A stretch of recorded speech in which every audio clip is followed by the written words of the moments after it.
अस्सलामुअलैकुम। अदलिया के लिए बोल खुसूसी ट्रांसमिशन। सुप्रीम कोर्ट के अहकाम थे कि पंजाब के अंदर इलेक्शन करवाए जाएं और आज का दिन था जब खजाना के हवाले से बताया जाना था कि 21 अरब रुपए दिए जाएं इलेक्शन कमीशन को, लेकिन ऐसा कुछ नहीं हुआ। ये इलेक्शन अगर नहीं करवाए जाते, अदलिया का जो हुक्म था उसके बाद क्या सिचुएशन होगी। अफजल खान साहब हमारे साथ मौजूद हैं और हमें इस वक्त ज्वाइन किया है अजहर सिद्दीक साहब ने, माहिर कानून है। अजहर साहब आपका भी बहुत शुक्रिया। एक शेड्यूल दे दिया गया अफजल साहब अदालत की जानिब से, उस शेड्यूल के मुताबिक आज जो है वो खजाना ने पैसे देने थे, लेकिन वो पैसे नहीं बल्कि बिल आ गया है और अब ये शायद पैसे तो दूर दूर तक नज़र नहीं आ रहे। अब जो शेड्यूल है वो तो बिल्कुल मुतासर हो जाएगा। पूरा एक शेड्यूल जो सुप्रीम कोर्ट ने बनाया था, तो इसका मतलब है इलेक्शन कमीशन तो अब कह सकता है हुकूमत ने पैसे ही नहीं दिए हैं तो हम कुछ नहीं कर सकते और इलेक्शन फिर आगे।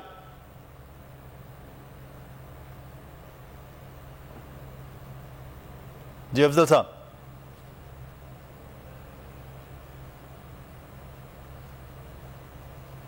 अफजल खान साहब। जी जी जी खान साहब। सर इकबाल, हमारी पूरी आवाज़ तो नहीं आई मुझे, लेकिन मैं आपको इतना अर्ज करना चाहता हूं कि एक चीज़ तो बिल्कुल क्लियर है और उसमें आपके तवज्जुह से पूरे मुल्क को हम बताना चाहते हैं कि उसमें कोई एम्बिग्विटी, कोई प्रॉब्लम नहीं है। वो ये है कि जब भी कोई सीट खाली होती है तो 60 दिन के अंदर, और अगर असेंबली डिज़ाल्व होती है तो 90 दिन के अंदर अंदर, 90 दिन के बाहर नहीं, इलेक्शन होंगे। ये आइन कहता है और इस आइन के मुताबिक सुप्रीम कोर्ट ने फैसला किया और इसी फैसले के मुताबिक इलेक्शन कमीशन ने वेरी वेल डन, उन्होंने शेड्यूल अनाउंस कर दिया।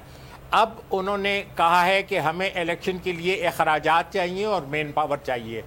और बात यह है कि मैं आपको बता दूं कि इलेक्शन कमीशन में हमने ज़िंदगी गुजारी है और कभी भी इलेक्शन कमीशन की ज़रूरियात के कभी भी किसी हुकूमत ने, फाइनेंस ने इनकार नहीं किया और ना अब इनकार करेगी और कर सकती है। मुझे उम्मीद है कि आज या कल तक टोकन मनी दे देंगे। और फिर मुदस्सर मैं आपको ये बता दूं कि ये जो 20-21 अरब रुपए मांगे गए हैं, एक्चुअली 20-21 अरब रुपए अभी फ़िलहाल खर्च भी नहीं होंगे। सीड मनी, इलेक्शन, वो जो फाइनल अभी पहला जो खर्चा होगा वो होगा बैलेट पेपर पे, और बैलेट पेपर पे कितना खर्चा हो सकता है वो बहुत नामिनल है। वो करोड़ों में हो सकता है लेकिन अरबों में बिल्कुल नहीं हो सकता। और इतने पैसे इलेक्शन कमीशन के पास खुद भी होते हैं और इलेक्शन कमीशन का काम है कि, और ये कौन करता है, ये कोई प्राइवेट फर्म नहीं करती। ये जो हमारा गवर्नमेंट प्रिंटिंग प्रेस है जहाँ पे नोट चिपते हैं, उसको ऑर्डर दे देते हैं और उसके साथ साथ फिर हम पैसे भी उसको देते रहते हैं। और मुझे यकीन है कि इलेक्शन कमीशन उसके मुताबिक जो फाइनल लिस्ट ऑफ कैंडिडेट्स होगी उसके लिए ऑर्डर देगी। और इस दौरान मुझे अगले 24 घंटे के अंदर मुझे उम्मीद है कि सारे पैसे 21 अरब चाहिए भी नहीं कि 2-3 अरब रुपए भी अगर उनको दे दें तो टोकन मनी, सीड मनी से इनका काम शुरू हो जाएगा और ये मिल जाएंगे इनको। हाँ, अगर करना ना हो तो फिर आप कोई भी वो हुए बदरा बहाना बेसियार, लेकिन उसमें मैं आपको ये बता दूं कि अगले 24 और 48 घंटे कितने इम्पॉर्टेंट हैं, कितने सीरियस हैं। पाकिस्तान में कभी इतने सीरियस नहीं हुए थे। इलेक्शन कमीशन को सुप्रीम कोर्ट ने डेडलाइंस दी हैं और उसको के साथ सुप्रीम कोर्ट के साथ पूरा पाकिस्तान की आवाम खड़ी है। और उसके साथ साथ हमें ये भी, मुझे मेरा अपना विजदान कहता है कि एस्टेब्लिशमेंट भी वो वायोलेशन करने को इनकरेज नहीं करेगी कि पीडीएम की हुकूमत इलेक्शन से फरार के और अपने शिकस्त से बचने के लिए या किसी, देखो जो भी मुकाबले में आता है कभी हार होती है कभी जीत होती है, और अगर आपको जीत का हौसला है तो हार का भी हौसला होना चाहिए और इलेक्शन में आना चाहिए। लेकिन सर इस वक्त तो सूरत हाल जो है वो, इस वक्त तो सूरत हाल खान साहब बिल्कुल मुख्तलिफ कर दी है ना। अब तो वो इलेक्शन चाहते ही नहीं है, ना वो इलेक्शन करवाना चाहते हैं बिल्कुल। अच्छा अजहर सिद्दीक साहब, सर एक तरफ आइन है 90 दिन में इलेक्शन और सुप्रीम कोर्ट के अहकामात, दूसरी तरफ पार्लियामान से पास होने वाली करारदादें। सर किसकी हैसियत है इन करारदादों की आइन के बाद क्या चीजें हैं अजहर साहब? अच्छा देखिए, एक तो पहली बात बड़ी वाज़ेह तौर पर है, करारदादों की कोई हैसियत नहीं है। ये कागज के एक टुकड़े हैं, इस कागज के टुकड़ों को कागजों की हद तक रहना चाहिए, फिर तो समझ में बात आती है। यानी क्या एक कागजों के टुकड़ों से आप सुप्रीम कोर्ट के फैसलों को रद्द कर देंगे, और वो कागज का टुकड़ा जो जिसकी करारदाद की हैसियत कोई नहीं है। यानी बुनियादी तौर पर सुप्रीम कोर्ट का जो फैसला है, आइन का आर्टिकल 189 के तहत, 190 के तहत आप पे पाबंद है, आपने मानना है, जो मर्जी हो जाए, जो मर्जी हो जाए। और ये भी मैं आपको बताता चलूं, अभी तो नया वो कानून बना नहीं है, उस कानून के हवाले से supreme court procedure and practice मैंने आज आईनी दरखास्त दायर की थी लाहौर हाई कोर्ट में मुनीर अहमद की तरफ से। उस पर एतराज लगा कि अभी वो एक बिल है, हालांकि हिस्बा बिल के तौर पर ये आ सकता है, लेकिन हमने फैसला कर लिया सुप्रीम कोर्ट जाने का। उस पर एतराज के तौर पर, चूंकि हम पहले कल ये ना एतराज आए कि आप हाई कोर्ट नहीं रिजू किया, बुनियादी तौर पर वहां पॉइंट ये उठाया है कि आर्टिकल 191 के तहत इसके रूल्स और प्रोसीजर जो हैं वो सुप्रीम कोर्ट रूल्स है 1980 ने बनाए हुए हैं, कोई कानून ऐसा नहीं है। और आइन का आर्टिकल 142, 70 पढ़ लें, एंट्री 55 पढ़ लें, सुप्रीम कोर्ट की जुरिसडिक्शन एनलार्ज तो की जा सकती है, लेकिन उसको कर्टेल नहीं किया जा सकता। आर्टिकल 175 की खिलाफ वर्जी है। ये वो सारी चीजें हैं जो उठाई हैं, और अभी इस वक्त जो अपना पार्लियामेंट ये खेलने की कोशिश कर रही है साग से, वो नजर आ रहा है कि एक एजेंडे के तहत, एक सियासी जमात का एजेंडा जिसने 1997 में भी अदालतों पे हमला किया था, अब फिर वो ये तैयारी कर रही है, और वकला बरादरी इस पे खड़ी है। जैसे हमने चैलेंज करने का ऐलान कर दिया है, सुप्रीम कोर्ट में चैलेंज कर रहे हैं, वहां हम पार्लियामेंट ने अगर मिसाल के तौर पर सुप्रीम कोर्ट के फैसले पर रद्द करने की कोशिश की तो वो भी सड़कों पर खड़े होंगे। सुप्रीम जुडिशल काउंसिल में जिस तरह झूठे रेफरेंस चीफ जस्टिस वगैरह के खिलाफ फाइल किए जा रहे हैं, इस तरह बाकी जजेस के खिलाफ भी रेफरेंस फाइल होना शुरू हो जाएंगे। अच्छी रवायत नहीं है।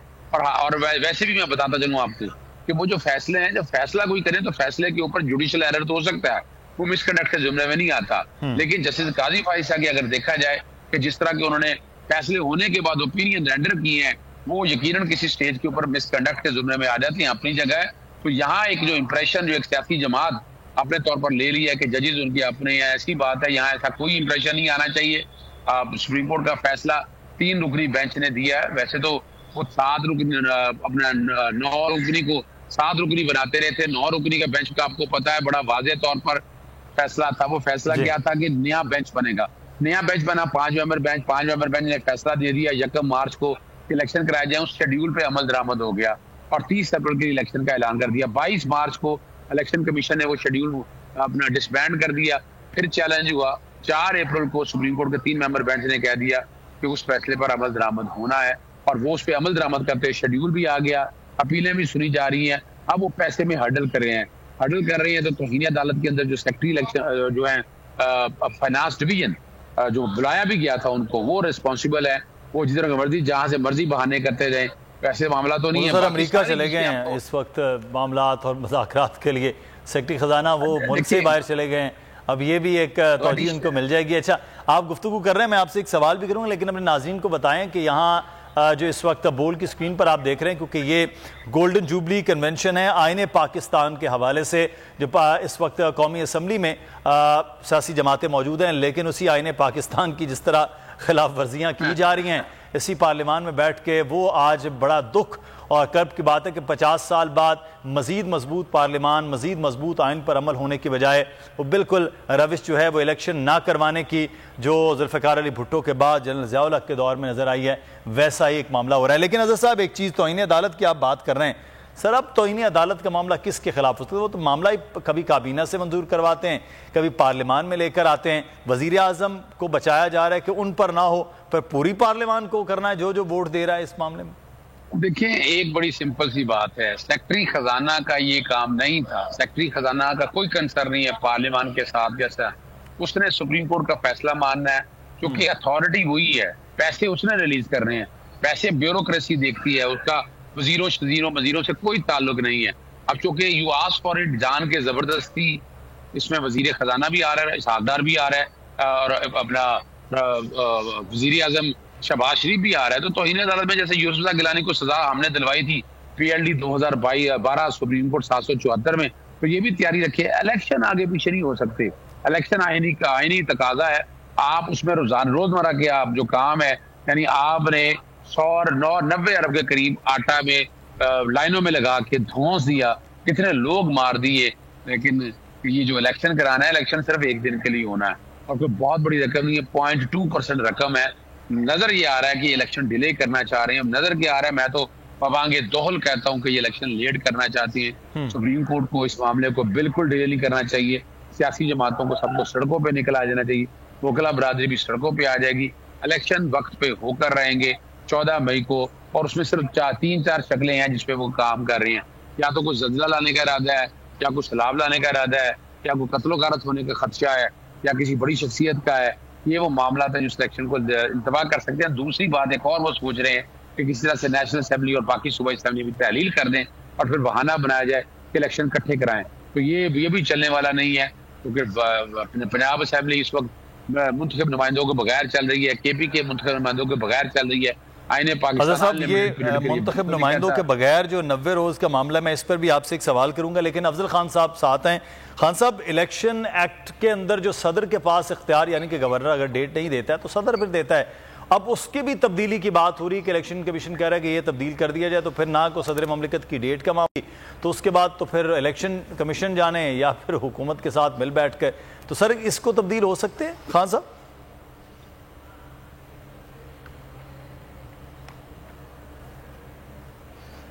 मुदस्सर इकबाल, देखें, where there is a will there is a way. अभी तक बात यह है कि government is dragging its feets. आपको 24 घंटे के अंदर पता चल जाएगा, इसलिए कि सुप्रीम कोर्ट ने इस चीज़ पर रियायत कोई नहीं दे सकता कि आपने पाकिस्तान को सरजमीन बेआइन बनाना है। इसके लिए ना एस्टेब्लिशमेंट इजाज़त देगी, ना इसके लिए सुप्रीम कोर्ट इजाज़त देगा, ना इसके लिए अवाम इजाज़त देंगे। देखो, ऐसे हो नहीं सकता कि आइन में साफ लिखा हुआ है कि 90 डेज में इलेक्शन होंगे।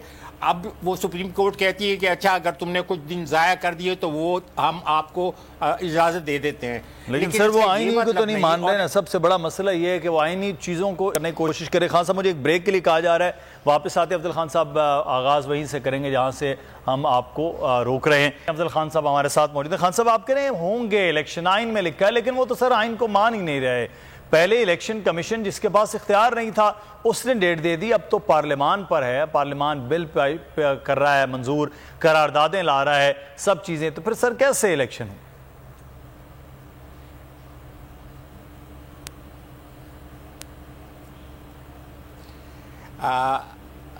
आपने जो सवाल किया है, 24 घंटे के अंदर आपको उसका जवाब मिल जाएगा और आप इत्मीनान से रहें। ये कहीं नहीं भाग सकते। इलेक्शन तो होगा। अलबत्ता एक चीज़ की ये अटेम्प्ट करेंगे, आज इन्होंने इब्तिदा कर भी दी कि हम एक ही दिन में इंतखाबात कराना चाहते हैं, और इसकी वजह यह है, मैं आपको साफ बता दूं। मैं खान साहब आपका कता कलामी की माफी, खान साहब मैं कंटिन्यू करूंगा। इमरान इस्माइल साहब हमारे साथ मौजूद है, पाकिस्तान तहरीक इंसाफ के रहनुमा साबिक गवर्नर सिंध। इमरान साहब, इलेक्शन के हवाले से तो जो मामलात हैं, सुप्रीम कोर्ट के वाज़ेह अहकामात, लेकिन जो कुछ सेनेट में, जो कुछ कौमी असम्बली में आज आपने देखा, पर मुश्तरका इजलास भी आज बुलाया गया इसी मकसद के लिए, तो सर इलेक्शन होते हुए नजर आ रहे हैं अब? देखिए, ये तो क्लियर इंस्ट्रक्शंस के ऑर्डर्स हैं सुप्रीम कोर्ट के, और इसको जो भी डिफाई करेगा वो आर्टिकल 6 का मुर्तकब होगा। और जो हुकूमत इस वक्त कर रही है, ये तो मुझे नहीं समझ आता कि ये किस कानून की या किस चीज के तहत ये काम कर रहे हैं।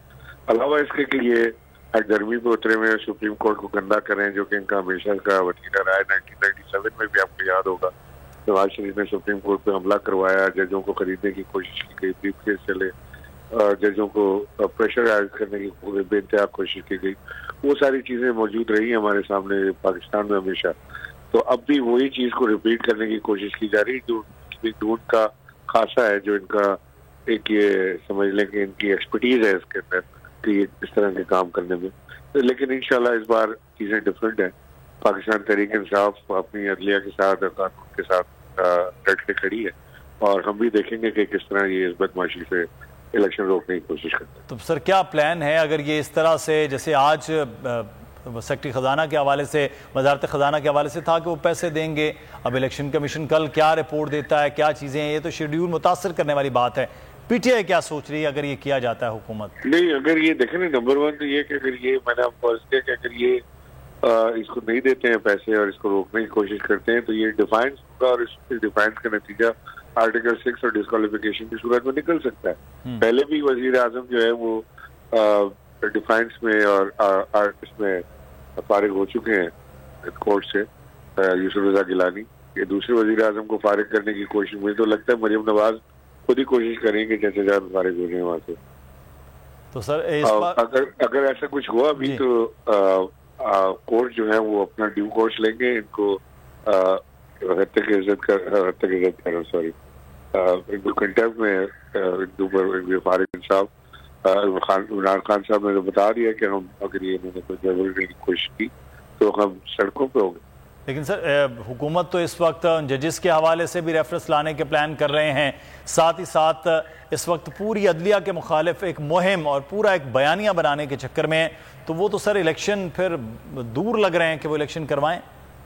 इलेक्शन तो होंगे, ये जितनी बर्बादी इन्होंने कर दी है और जितनी मजीद ये करने जा रहे हैं, सही इससे मैं समझता हूँ कि सिर्फ मुल्क में जो माशी अदम इस्तेकाम है ना, वो सियासी अदम इस्तेकाम से वाबस्ता है, और ये सियासी अदम इस्तेकाम इलेक्शन से वाबस्ता है। अगर इलेक्शन नहीं होंगे, सियासी इस्तेकाम नहीं आएगा, माशी इस्तेकाम नहीं आएगा।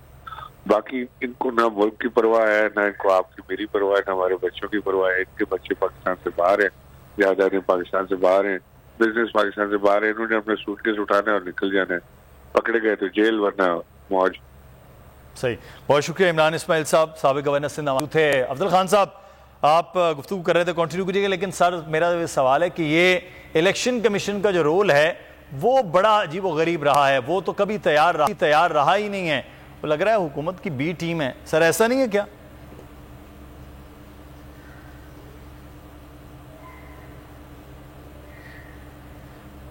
आप बिल्कुल सही कह सकते हैं। मैं एक हफ्ता पहले तक आपके साथ बिल्कुल इस चीज़ पे एग्री था, लेकिन देखो जूं ही सुप्रीम कोर्ट ने आर्डर किया, विदिन 24 आवर इन्होंने इलेक्शन शेड्यूल दे दिया, और एक अच्छा काम उन्होंने किया है, हम उसको वेल डन कहते हैं।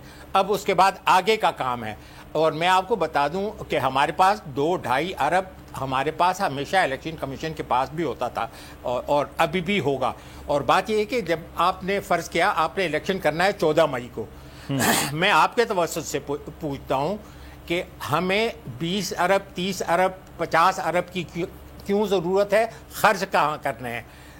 पिछला जो 2013 का इलेक्शन था उसमें 2.5-3 अरब से ज़्यादा माफ़ कीजिएगा खर्चा नहीं आया था, और अभी भी आप मुझे ये बताएं कि खर्चा करना कहाँ है? सिर्फ बैलेट पेपर छपने पर आपके ख्याल में अरबों रुपए खर्च आएगा? कभी नहीं आएगा।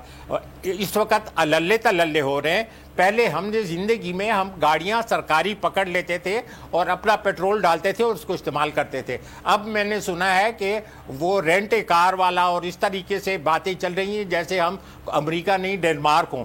तो बात यह है कि और कहाँ पे पैसे खर्च होते हैं? हमने थोड़े से 24 घंटे की ड्यूटी होती है, उसमें हमने कुछ खान साहब ये आप बातें कर रहे हैं सर आईनी जिम्मेदारियों को पूरा करने की, पाकिस्तान में साफ शफाफ इलेक्शन की कोशिश की बात करें जो आप माजी में करते रहे, लेकिन इस वक्त तो सर वो करना ही जब नहीं चाह रहे तो फिर सर वो रेंट कार की बजाय रेंट हेलीकॉप्टर भी बना सकते हैं, वो खर्चे लंबे चौड़े कर सकते हैं। को बहाने चाहिए ना, वो इलेक्शन कमीशन हो, चाहे वो हुकूमत हो, चाहे वो दीगर वजारतें। बता दूं क्या जी? बिल्कुल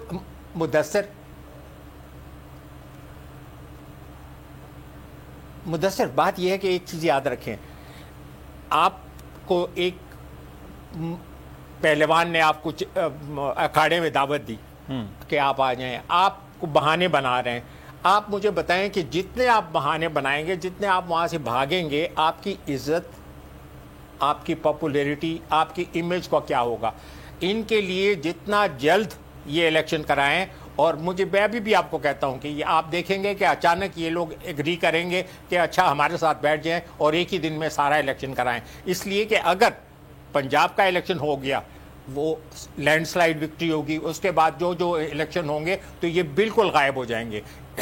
पीडीएम के फेवर में है कि वो एक दिन का इलेक्शन कराएं, लेकिन उसके लिए उनको पीटीआई को एग्री कराना पड़ेगा। अदरवाइज पीटीआई का इस वक्त हाथ ऊपर है, कानूनी तौर पर, मॉरली वो स्टैंड करते हैं। असेंबलियां उन्होंने तोड़ दी हैं, उसका जो टाइम पूरा है और अगर वो एग्री करते हैं तो सुप्रीम कोर्ट उसको आगे लेके जा सकते हैं। अगर पीटीआई एग्री नहीं करेगी तो ये इलेक्शन होगा और ये इलेक्शन होगा, उसके बाद उनके लिए कोई जगह नहीं होगी। आई एम होपफुल, पता नहीं क्यों, लेकिन मेरा दिल कहता है कि हालात बेहतरी की तरफ। आप 24 घंटे कल इस वक्त दोबारा हमें बुलाएं तो देखेंगे कि हम चलें सर, आप बड़े ऑप्टिमिस्टिक आदमी हैं, तो अब 24 घंटे में अल्लाह करे कि ऐसा सूरत-ए-हाल को मुल्क को इस वक्त जो है वो ऐसी सिचुएशन में जहां ले जाया गया है वो होनी नहीं चाहिए। अजहर साहब हमारे साथ मौजूद हैं।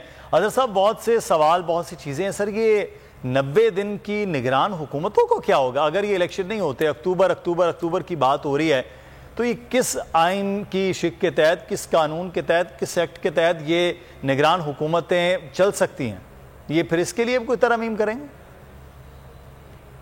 एक बात तो बड़ी वाज़ेह तौर पर है, 90 दिन से एक दिन भी आगे निगरान हुकूमत जा नहीं सकती, और हमने इसकी तैयारी पूरी कर ली हुई है।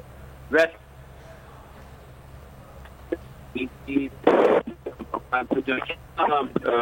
जनवरी को, तो 16 जनवरी से लेकर और इन्होंने पोल डेट दी जाके, पहली पोल डेट जाकर दी 8 मार्च को।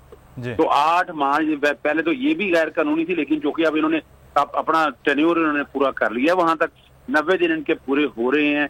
कुछ 16 या 17 अप्रैल को 90 दिन पूरे हो रहे हैं, तो हम पिटीशन दायर कर रहे हैं 90 दिन से आगे। वैसे भी ये जो है निगरान हुकूमत है, ये पी टीम है इस वक्त, पीडीएम की ट्रांसफर पोस्टिंग सारे उन्हीं के बंदे, और उसी को लेकर ये सारे लोग चल रहे हैं। अगर आप यहाँ से समझ जाए तो अंदाजा हो जाना चाहिए। इलेक्शन कमीशन वो मिला हुआ है, वफाकी हुकूमत वो मिली है, इलेक्शन वो कराना नहीं चाहते। जमहूरी हुकूमत से इस ऐसे लोगों को नहीं कहते, ये जमहूरी कराने के लायक नहीं है। इन सबको अवार्ड देना चाहिए कि ये डिक्टेटर्स हैं, ये सारे की सारी 13 सियासी जमातें जिन्होंने आईने पाकिस्तान की शक्ल बिगाड़ कर रख दी है। 90 दिन की जो कॉन्स्टिट्यूशन, इनके पुराने अगर बयान पढ़कर देख लें, वहां से नजर आता है। मैं तो समझता हूँ इसके बाद ये तमाम ने हलफ तोड़ा, जो अंदर बैठे ये सारा आइन को लेकर चल रहे हैं, आर्टिकल 4 तोड़ा है, आर्टिकल 5 तोड़ा है, इन सबको नाहल कर देना चाहिए। और ये नाहली मैं समझता हूँ पूरी ताउम्र होनी चाहिए, ताकि नए लोगों को कोई आ सके, वो नए जो पौध है मुस्लिम लीग नून के अंदर है, वो इलेक्शन लड़के आगे आ सके और चीजें आगे की तरफ जा सके। बिल्कुल, ये बहुत ज़्यादा ज़रूरी है कि अब आइन पर अमल हो, लेकिन हुकूमत अब क्या करने जा रही है? अब 4 बजे मुश्तरका इजलास जो है उसके हवाले से भी आपको अपडेट करेंगे। मैं शुक्रिया अदा करूँगा अजहर सिद्दीक साहब आपका, अफजल खान साहब आपका भी। मुदस्सिर इकबाल को इजाज़त दीजिए, अपना ख्याल रखिएगा, अल्लाह हाफिज़।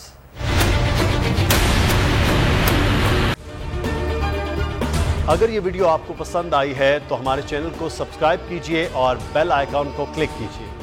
तो नजर आ रहा है सामने लिखा हुआ है जुल्म मिटने के लिए 2 चीजों से मिटेगा भाई।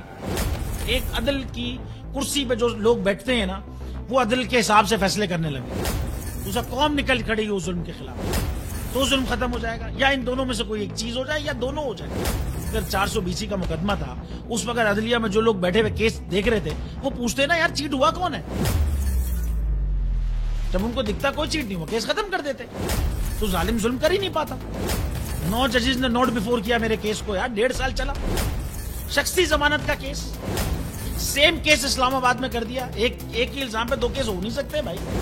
मतलब 60 दिन का वक्त होता है, 102 दिन के बाद मैं जीत गया, केस बरी हो गया, 102 दिन के बाद अपील फाइल की, एक्सेप्ट कर ली। नहीं करते ना एक्सेप्ट, खत्म हो जाता ना जुल्म यार। भरी अदालत में मुझे बरी कर दिया, फिर पता नहीं क्या हुआ, 2.5 घंटे बाद का नोट बिफोर, मैं नहीं सुनता ये केस। खड़े रहते अपने फैसले पे, मिट जाता जुल्म। अल्लाह ताला ने बिठाया इस इन कुर्सियों पे इनको यार, ये अल्लाह ताला की तरफ से फैसले कर रहे हैं। तो या तो ये फैसले आएंगे, जुल्म मिट जाएगा, या कौम खड़ी हो जाएगी जुल्म के खिलाफ। सब्सक्राइब करें और बेल दबाएं ताकि कोई खबर रह न जाए।